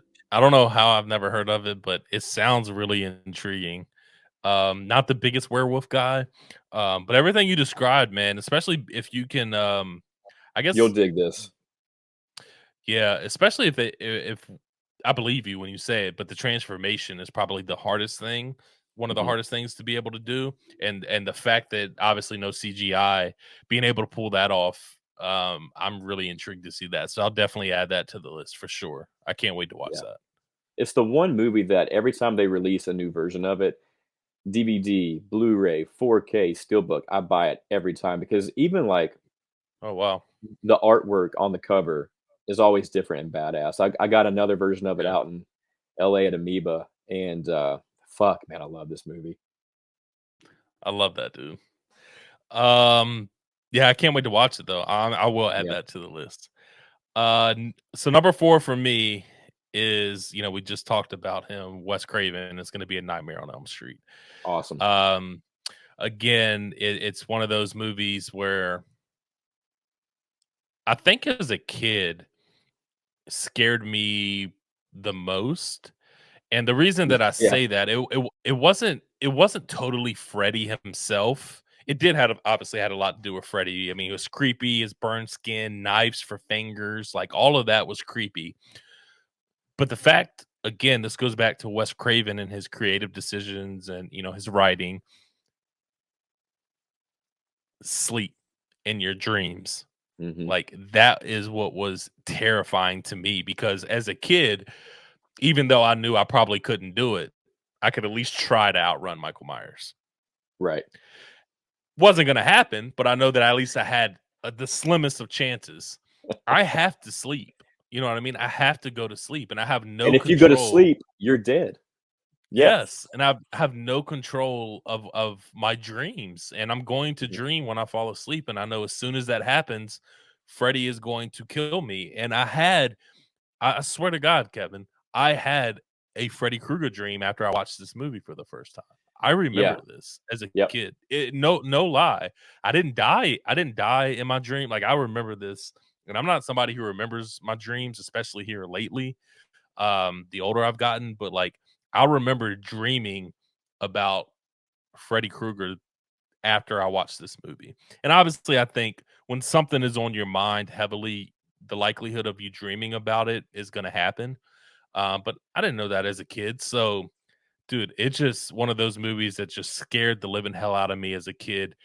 Freddy Krueger, Robert England did an absolutely fantastic job. And again, this goes back to great writing, great acting, Mhm. um, mostly great writing and decision making. Because we talked about it when we talked about Halloween Ends. Great acting, storyline just was not there, right? It was a bad storyline, and Michael wasn't on screen long. You can only get away with something like that one in the beginning and not the final trilogy of a movie. But the story the storyline has to be phenomenal, which was A Nightmare on Elm Street. Freddy Krueger is not on screen long at all during Mhm. that movie. But when he is, it's very impactful. And two, just the story is so well written, it works. Same with Mhm. Michael Myers and John Carpenter's Halloween. You don't really see him on screen all that much, but when he is on screen, very impactful, dude. Um, so again, it just goes to show what John Carpenter can do with a film, what Wes Craven can do with a film. It's just totally Yeah. different. Again, if they're not on screen that long, make it impactful, and these two creators do, and that's exactly what Wes Craven did with A Nightmare on Elm Street, and it creeped me the hell out. Yeah, dude, Nightmare's so fucking good, and, like, that score of that movie, Oh ooh, man, man, it immediately. just seeps into you, and I remember watching it for the first time. I remember exactly where I was. I was at my papa's house. I watched Prom Night with Jamie Lee Curtis first. I watched The Dentist. I don't know if you've ever heard of that horror movie, and then I watched I Nightmare have. on Elm Street, and it scared the shit out of me. Um, Nightmare on Elm Street is so original and so scary. Even to this day, it's still like, man, how did they pull that off? Like it's Yeah. lightning in a bottle. It's so fucking good. I'll admit it's not in my top 10, but it very well could be. It's a perfect movie. Robert And the Englund, acting is Heather phenomenal. Langenkamp, Yeah. everybody in it's so good. There's this sense of dread, and even though we don't see Freddy Krueger a whole lot in the movie, his presence is there. You can feel it the Yes. entire time. Yes. Yeah, Yes. Dude, great pick. yes. Yeah. Introducing Johnny Depp. Can't forget Yep. about him. Hey, Um, but yeah, man, yeah, a movie that still kind of creeps me out to this day. I mean, so well done by everybody involved. But yeah, that Nightmare on Elm Street is number 4 on my list. awesome. And it's Top 3, anniversary. dude. Top 3, and Nightmare's anniversary is currently well, it came out to select theaters the 9th and was worldwide the 16th. So that's coming up. I'm excited to watch it again. Oh, hell All yeah, right, dude. moving on to top 3. Oh man, so this movie is my heart and soul, man. This is what really got me into like filming locations and movies and how movies really help you out and make you feel. It is Richard Donner's The Goonies. Um, Yeah. this movie was, it was released what 3.5 decades ago, but it stands the test of time, man. And every time I watch this movie, I'm just embraced by almost this like almost overwhelming sense of nostalgia. Like as soon as I hear that first Goonies song, that first strike of that note, and I see Sean, Brand's house, Mikey's house, dude, it just teleports me back to a time when life was slower and simple and happy. Like it takes me right back to when I was a little kid with that sense of hope and adventure and trying to figure out your place in this world and all you have is your friends and it's just such a special movie. It's a gem of a movie. I cherish this movie. I adore this movie. It's a perfect movie.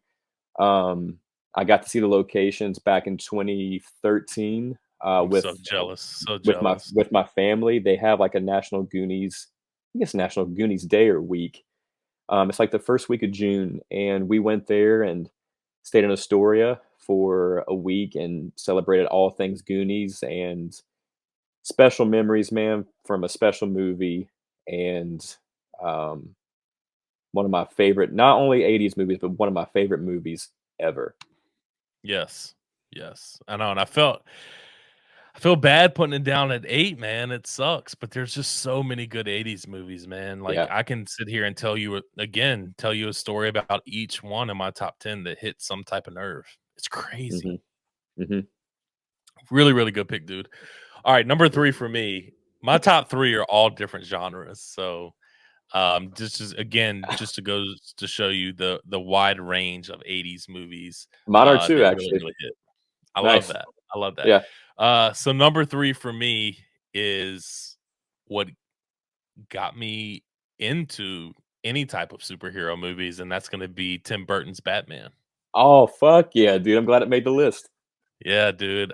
First off, Michael Keaton is personally my favorite Batman. He's He my is favorite. Batman.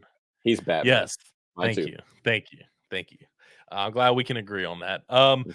Again, man, it's just I feel like it's God, I feel the darkness in this movie. I Mhm. feel Gotham feels like Gotham in this movie. Like it doesn't Yes. feel like New York City. It doesn't feel like Pittsburgh. It doesn't feel like none of that. Gotham Yeah. feels dark.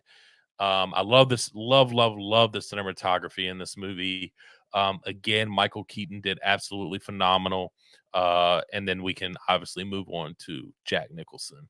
Yeah. Um, I don't know if he's my favorite Joker, just because that goes to show the incredible performance that Heath Ledger, put on in The Dark Knight. But it's very, very close, and I think Jack Nicholson did a phenomenal job in this movie.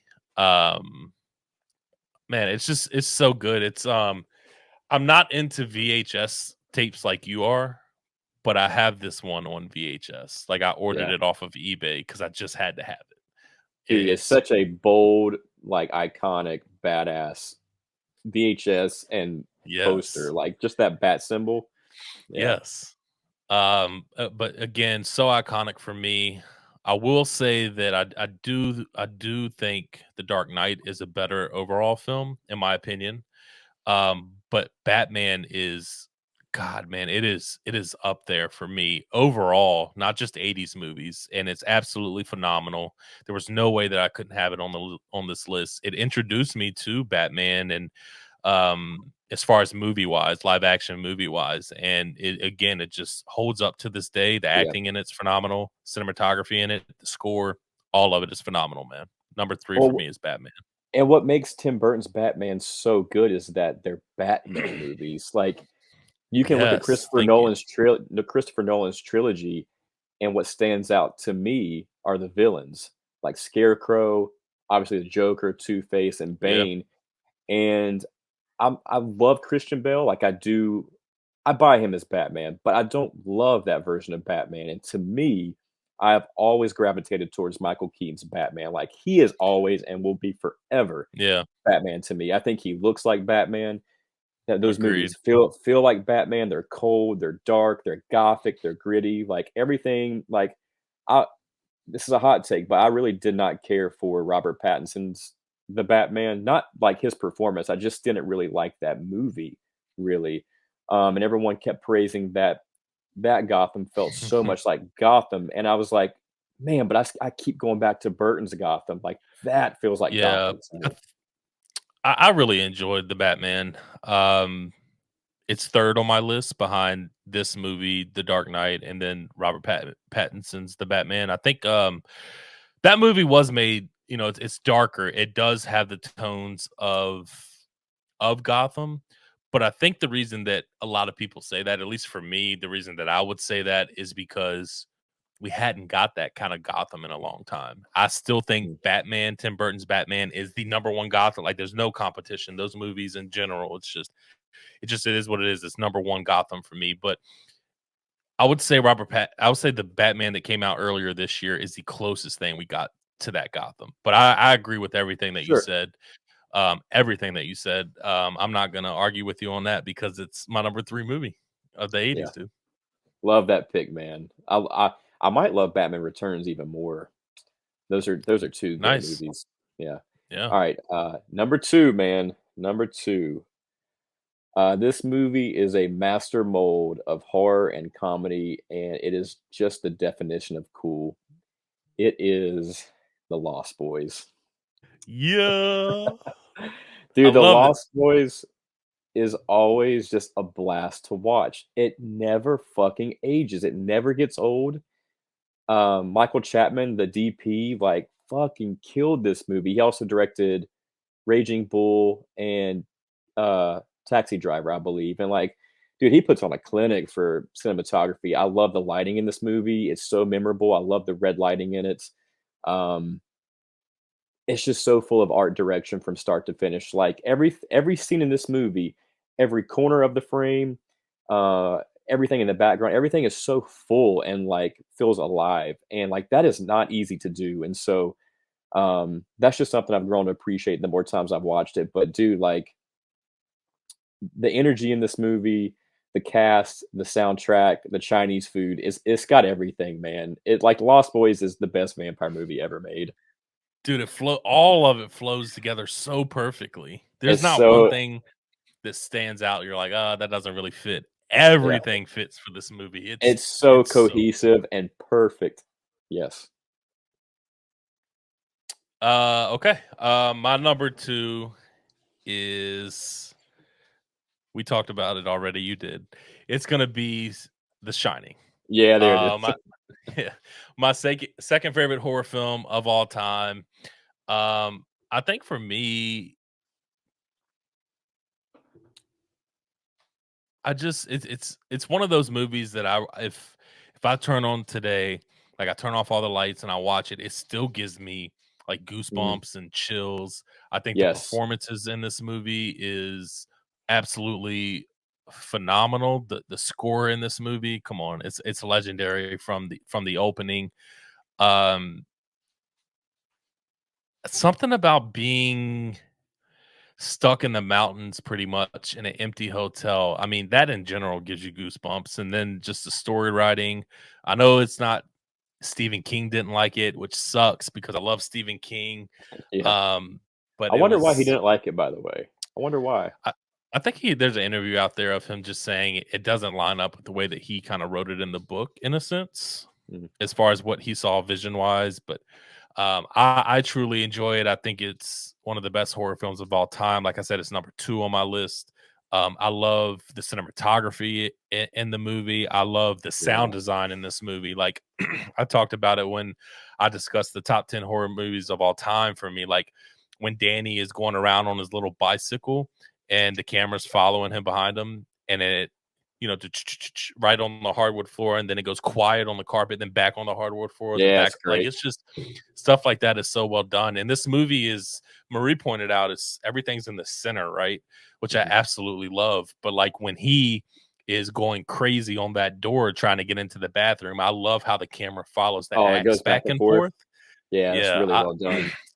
I Mhm. love that so much, and it took me a really long time because, again, I don't read like I probably should. So I own The Shining as a book. It's more of a display in my living room to make people think I'm smart and I read. Um, but I have it. I've just never read it, and it took me a long time to understand exactly what The Shining was. I mean, I'll be Yeah. quite honest with you. I didn't fully 100% understand exactly what it was until I saw Doctor Sleep. I think that's a very underrated movie, in my opinion. But it goes into more detail about exactly what The Shining is and what it means and everything that it entails. And it kind of opened my eyes of really appreciating the first one more, because although it does kind of show you what goes on, it never really deeply explains what The Shining actually is. Obviously, a psychological movie, but Doctor Sleep really showed me exactly everything that The Shining entailed, like without having to read the book. So I Yeah. appreciate that movie, but I absolutely love The Shining for everything that I just said, man. It's one of my favorite watches of all time. Mhm. And it's just amazing. Yeah, I love the aesthetic of it, and I love the tension. I love that it feels like something is lurking around every corner, but Kubrick doesn't need to show you what's behind that door, what's coming after you because you can feel it. You can Yeah. feel it watching you, and you feel like it's gonna get you at the end no matter what. Like it's a crescendo of doom, and it feels like you're just headed down this spiral of madness, and that's just Yeah. what's going to happen. But I love that he doesn't have to reveal all these scary images. While there are a lot of scary images in it, he doesn't overdo it. He doesn't throw it in your face because he doesn't have to. And man, like the atmosphere, the tension, the family drama in it, the imagery, it's it's fucking great, man. It's great, and it's weird that I Dude. have this love-hate relationship with it, but I do. But the things And that I love about it, I really love. one of the things that I love about Doctor Sleep is when he goes back to the Overlook Hotel at the end of the movie, he goes back to the room where that scene took place.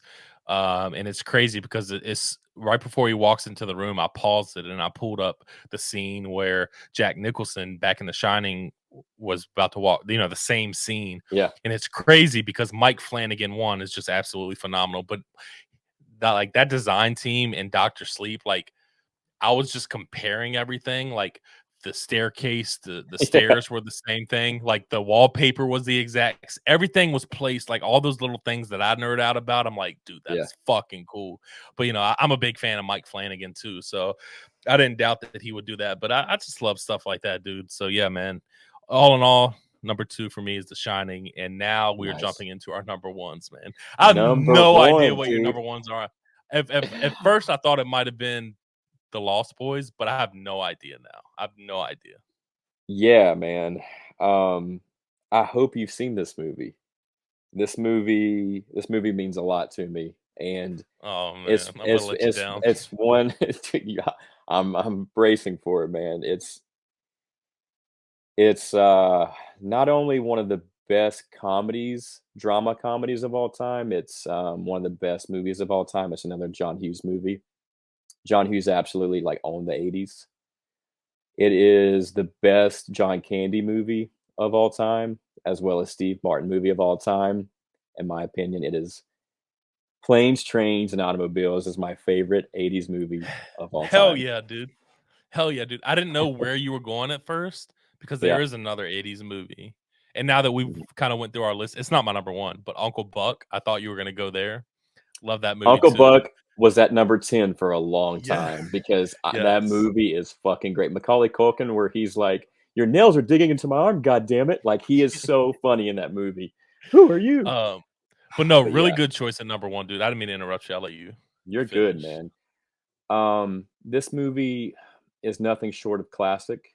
It's funny, it's relatable, it's charming, it's heartbreaking, it's heartwarming, and it's just really touching. And John Hughes does such a good job with the direction and the film. Like it looks beautiful, the cinematography is beautiful. I watch this every Thanksgiving. It's the best Thanksgiving movie ever, and Hands I down. love I love road trip movies. And you can just it's so well done. You you can relate to like all the bullshit Steve Martin's character goes through. Like he just keeps getting dealt the shittiest fucking hand, and you just feel like the universe is out to get you. And he comes across John Candy's character who means well, but you're just like, dude, leave me alone. And they're meant to be together. And at the end, you see why. And I love the note. Well, I love the message that this movie ends on because it makes me cry every time I watch this movie. It's so touching, and it you just go with this journey with these guys, and it ends in the most perfect way. And it ends on that freeze frame of John Candy smiling as he's in Steve Martin's home, Neil Page's home, and he has a place to stay for Thanksgiving after finding out that he was homeless and he lost his wife and he's just trying to survive. And fuck, man, this movie means a lot, and I can't wait to watch it for Thanksgiving. What's crazy is it was just in the theaters for its anniversary. I don't know if you saw that That's or not. right. I forgot to go see it. Yeah, Me too. Me too. Really good pick, dude. I absolutely love that pick. I'm a big fan of John Candy. I love me too. everything that he's in, man. I absolutely love. And John Hughes is famous for those ending freeze frames on John Yeah, Candy. Uncle Buck is another one I think that ends on a yep, freeze frame of him, and deservingly so. I'm a huge fan of John Candy, dude, and I love everything that Steve Martin's in. Pretty much, both of me them do a too. phenomenal job in this movie, and I think it's one of those movies that really touches on every emotional state of mind that you have in your body. It Yeah, makes you well laugh, it said. makes you cry. It's a really good film. Mhm. I'm sad that I don't have it in my top 10. It's definitely in my honorable mentions. Yeah, Um, but dude, it is a really good pick. And none of our number one movies are in our top tens, by the way. Oh, Like really? your Oh, movie's not in okay. mine. Do you know what mine is? I'm gonna I let you think guess. yeah, I think it's Back to the Future. It's Back to the Future. Yeah, So yeah. hands down, Back to the Future. I wanted to. Back to the Future is my favorite movie of all time, hands Okay. down. Not even just 80s. So this was really no competition for me. Easily number one for me. Um, I'm gonna combine this one and the second one, which is a super cop out, but I, again, it reminds me of what do we talk about? Oh, Halloween 2, where they kind of take place on the same night and pick up. Back to the Future, literally 2 literally picks up on the same scene the first Back to the Future ends. Like it literally Mm, feels the exact same, like literally the exact same scene. It's so well done. If I had to add it onto the list, I would add it to the list and kick off the Karate Kid because I enjoy both of these films. They work so well for me. I'm not the yeah. biggest fan of the third one, the Western one. It's not terrible, but I love the first two, man. They work so well for me. Um, the performances in this movie is phenomenal. I just love the score. Mhm. And Steven Spielberg did a phenomenal job with this movie as well. I know man, it's just I can sit here and talk about it all day. I own Yeah. like the 35th anniversary. I just picked up not too long ago, a few years ago, they released a steelbook version of these movies. It's so clean, dude. It's so Yeah. nice. I was so happy to get it. But yeah, man, this is a movie that I rewatch all the time. Like how Marie said, it's the Blair Witch Project for her that she puts on in the background. Back to the Future is it for Yeah. me, man. It embodies the time, not even just the 80s, but when they go back in time, obviously. Yeah. You feel like you're in those times, and I love everything about it, dude. The performances are great once again.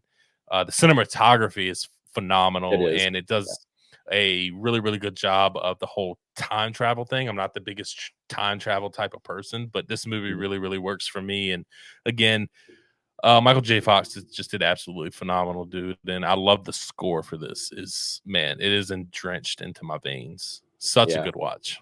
I love Michael J. Fox. I love Christopher Lloyd. Um, this movie's so deserving of the number 1 spot. I just didn't watch this at the right time in my life to where, um, I fell in love with it. I know this movie is an all-time classic. It's perfect. It's so 80s, it's so timeless, and it means a lot to so many people, but I just didn't watch it at the right time. But I know the love it has, it's deserving of all the love and praise it has, and I get it. Um, but it's just for whatever reason, it's just not one that I watch that often. But being in Pasadena, I got to see some of the locations for it, and the location Oh, so where jealous. Crispin Glover's on the tree where he's spying, um, Yeah, that in the that window. Yeah. street that street on the sidewalk, if you ever go there, there's a piece, of the sidewalk that says "Back to the Future was filmed here." It has the date, which I think is 1985, maybe? But that's just like a cool little thing that I stumbled upon when I Oh, was that's there. awesome. Yeah, I think Adam DeWoo pointed that out, so giving credit to him, but Yeah. that was really, really cool to see, and I just know this movie is a gem for a lot of people, and I can hear the Love passion it, and love that you have for it, and so that's awesome, man. dude. I love it so much. Oh man, Yeah, such a good yeah, movie. yeah, it But is. yeah, man, that's we did it, man. We got through our top 10 80s movies of all time. I love how different our movies are. Me too. I know The Shining, The Lost Boys, and The Goonies are the only ones that we agree on, or the only we all agree that they're great movies. Every movie in our Yeah, list, but those are the only three that we each have in our top 10. So, mhm. but that just goes to show you the catalog that the 80s has, and there's other Dude, movies that stacked. um so we can go through some honorable mentions. I'll go through my list real quick. I'm not going to spend much time on them, but Sure. um, I think the obvious one that was on neither of our list is E.T. Such a good Mm, movie. A movie that I loved as a kid, like really, really loved as a kid. Adventures in Babysitting. We brought that up yeah, when I was talking about the Karate Kid. That's such a fun watch, man. I love that movie so much. Child's Play is another one for me. mhm, I like the first two after that, everything kind of really drops off for me hard, like really bad. So the Child's Play was one that was in my honorable mentions. Children of the Corn, Uncle Buck, Stand By Me, Halloween 4, Ghostbusters, Terminator, Scarface, The Evil Dead, Beetlejuice, Lethal Weapon, RoboCop. I mean, dude, Yeah. I can keep going.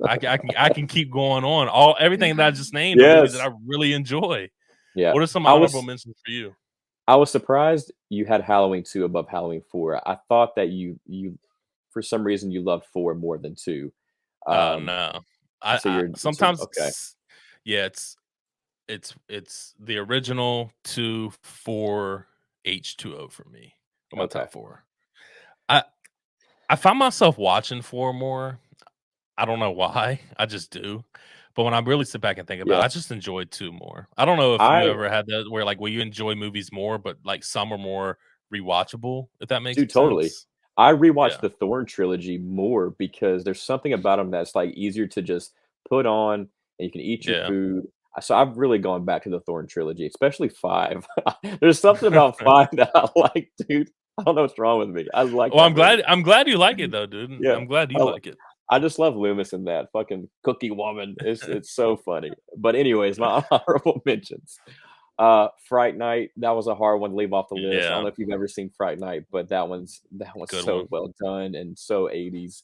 Uncle Buck, you know, John Candyman, an absolute one of a kind, Jim. irreplaceable, and I just miss him, man. And just I compare him to like Robin Williams. I wish those two were Oh, still man. here. Me too. Um, Halloween 2, A Nightmare on Elm Street, The Princess Bride, Adventures in Babysitting, Ghostbusters, Stand By Me is another one that tugs at my soul and my Oh, heartstrings. man. That So one's good. that I've been to the locations there, and actually the main actor, Will Wheaton, saw my video and said a couple nice things about it, which I will never ever forget. That meant so much. Pet Cemetery, Christine, and Silver Bullet. I mean, Oh, I could keep going on how'd I too, but forget those?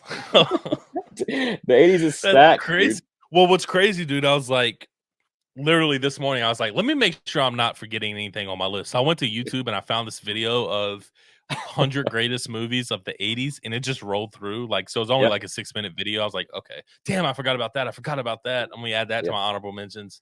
But like Christine wasn't on there. Like, Mhm. there's so many, dude, there's And so many. It's The it's Fog could absolutely be on crazy. there. I love The Fog too, like, It is, yeah. fuck, man. Damn. Yeah, But we did it, dude. We did it. we did Our it. top 10 80s movies of all time, man. It's That absolutely was fun. phenomenal. It was fun. It was fun. Good episode. 100 I was going to say 100. An hour and 50 minutes we're coming up on, dude, and it felt like Yeah, 20 minutes, 20 30 minutes, yeah. and I absolutely love it, dude. Appreciate you joining the podcast, man, once again. Super excited for what you have going on for Night of the Comments. Thanks, man. Can't wait for that in the next episode. Can't wait for all your filming location videos. Yeah. So before we wrap up, man, is there any, you can plug your Instagram, anything that you want to say before we head out? Yeah, so I'll be posting a lot of film and location stuff coming up. I've kind of taken a little bit of a break to get the editing done, but my Instagram is at Watch Horror Films and my YouTube channel where I'll be posting my Halloween 78 locations video. If you want to check that out, it's my first and last name. That's Kevin Ketchie. Last name spelled Ketchie. And thanks for the plug, man. And again, so always grateful to talk to you and talk about movies and to be on your podcast. It's always a fun time, man. So I really appreciate it. Yeah, of course, man. Absolutely. So if you're listening on YouTube, make sure you give us a like, comment below, let us know your top 10 80s movies of all time, what maybe we Yes. left off the list that you like and you enjoy. Also, you can subscribe to us on Spotify, Apple Podcasts, everything, man. All podcast platforms. So really appreciate everybody tuning in to the Take One Podcast, episode 30, and I'll see you on the next one.